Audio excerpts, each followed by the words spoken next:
ዝተፈላላዩ ከባብታት ትግራይ ውሳነታት ህዝባዊ ኮንፈረንስ ህዝቢ ትግራይ ውድብ ሕወሓትን ሰራዊት ትግራይን ብምድጋፍ ሰላማዊ ሰልፊ እናተኻየዱ ይርከቡ።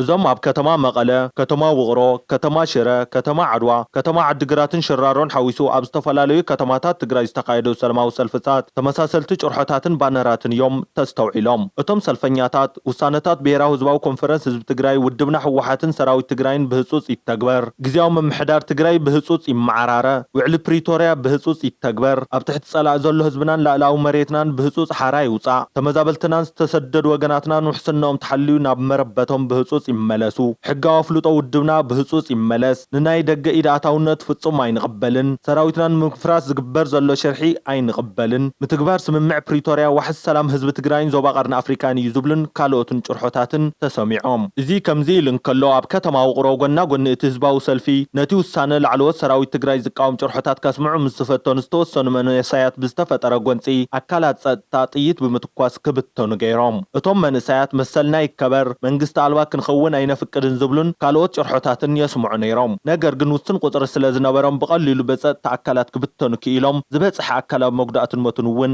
የለን። ብካሊእ ወገን ኣብ ዞባ ደቡብ ትግራይ ከተማ ማይጨው ንውሳነ ላዕለዎት ኣዘዝቲ ሰራዊት ትግራይ ዝቃወም ሰላማዊ ሰልፊ እናተኻየደ ኣብ ዝነበረሉ እዋን ኣዴታት ማይጨው ኣብቲ ናይ ተቃውሞ ሰልፊ ምስታፍ ገዲፈን ኩልኹም ደቅና ኢኹም እግዚኣብሔር ሰላም የውርደልና ብማል እቲ ናይ ተቃውሞ ሰልፊ ናብ ናይ ኣዴታት ምህለላን ልመናን ቀይረንኦ።